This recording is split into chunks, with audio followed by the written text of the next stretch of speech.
Bonjour à tous. Good morning, everyone.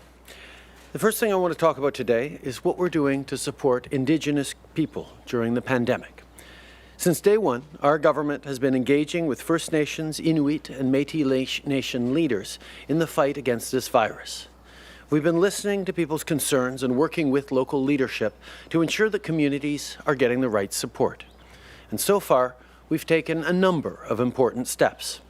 We're investing in emergency shelters to help Indigenous women and children fleeing violence. We're offering interest-free loans and non-repayable contributions to help Indigenous businesses weather this storm. We're helping First Nations, Inuit, and Métis Nation students and recent grads find a job this summer. And last week, we announced more funding to support the most urgent needs of Indigenous communities dealing with the COVID-19 outbreak. While all communities have had to wrestle with COVID-19 these past few months, the everyday realities of this crisis are different for everyone. To mount an effective response to this crisis, we must adapt our approach and our programs to recognize and meet the particular needs of all Indigenous peoples, including those living in urban areas and off-reserve. To this end, we announced $15 million back in March to support Indigenous organizations that deliver services to these populations as part of the Indigenous Community Support Fund we had set up to help prevent and mitigate the impact of this virus. With this money, organizations have been able to give meals, groceries, clothing, and supplies to those in need and offer mental health counseling. They've also provided personal protective equipment and cleaning supplies for supportive housing and computer and laptops so kids can keep up with their schoolwork. This funding is helping vulnerable people like youth, women, and elders. Indigenous community organizations in our cities and off-reserve do crucial work year-round, but these days their services are in high demand because of the pandemic. We need to make sure they have the resources to adapt and grow their services so they can fulfill their important mission.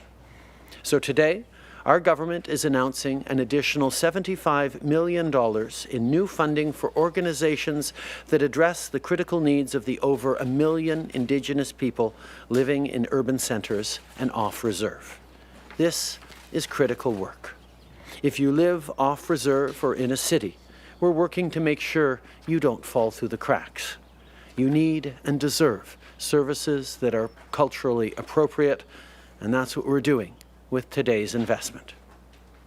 Aujourd'hui, notre gouvernement annonce un nouvel investissement de 75 millions de dollars pour les organismes qui répondent aux besoins les plus urgents des plus d'1 million d'Autochtones vivant dans les centres urbains ou hors réserve. C'est de l'argent que les organismes communautaires pourront utiliser pour combattre l'insécurité alimentaire, appuyer les aînés vulnérables, aider les jeunes à risque, fournir des services de santé mentale et prévenir la violence familiale. Je veux maintenant m'adresser aux employeurs et aux propriétaires d'entreprises. On parle beaucoup de la réouverture de l'économie ces jours-ci, ce qui est une bonne nouvelle pour tout le monde. Mais si vous avez dû ralentir ou arrêter vos activités au cours des derniers mois, rouvrir boutique va aussi présenter plusieurs défis. On met donc en place des mesures pour vous appuyer. Si vous avez besoin d'aide pour réembaucher vos employés, vous pouvez utiliser la subvention salariale d'urgence. On vient de prolonger le programme jusqu'à la fin de l'été.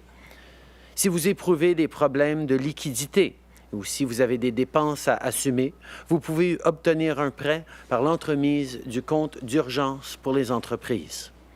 Et si vous n'êtes pas admissible à ces deux programmes, je vous invite à vous adresser à votre agence de développement régional. Elle va pouvoir vous aider. On travaille aussi avec les provinces, les territoires, les propriétaires de logements et leurs locataires pour baisser les loyers des petites entreprises. Les propriétaires pourront présenter une demande à partir de lundi prochain sur le site de la Société canadienne d'hypothèques et de logement. On a tous hâte que la vie reprenne son cours. Mais pour que ça arrive, tout le monde doit faire sa part et les employeurs en particulier ont un rôle important à jouer.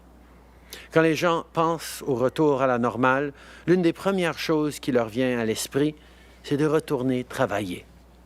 C'est de retrouver une certaine stabilité financière, de revoir leurs collègues et leurs amis, de reprendre la routine. Vos employés comptent sur vous, votre communauté aussi. Donc, si vous avez besoin d'aide, mais que vous ne savez pas par où commencer, rendez-vous sur le site canada.ca et consultez la page sur la COVID-19. Vous allez trouver plus d'informations sur les programmes à votre disposition et la façon d'obtenir du soutien. Notre gouvernement est là pour vous. On prépare déjà la relance de notre économie et je sais qu'ensemble, on va revenir en force lorsque la crise sera terminée. As we gradually and carefully restart some activities, it's never been more important to follow public health instructions. COVID-19 remains a very serious health threat. Yesterday, Dr. Tam said that whenever physical distancing is not possible, Canadians should wear a non-medical mask or face covering when they go out. I want to remind everyone that physical distancing means keeping a 2-meter distance with others. As we start to reopen the economy, it might be more difficult to maintain that distance at all times, so please follow Dr. Tam's advice. Keep washing your hands, stay home, and if you need to, wear a mask. This is the best way to protect both yourself and others. Alors qu'on commence à rouvrir graduellement l'économie, il ne faut pas oublier que la COVID-19 demeure une menace grave pour la santé. Hier, la Dr. Tam a dit que les Canadiens doivent porter un masque non médical lorsqu'ils ne peuvent pas garder une distance de 2 mètres avec les autres.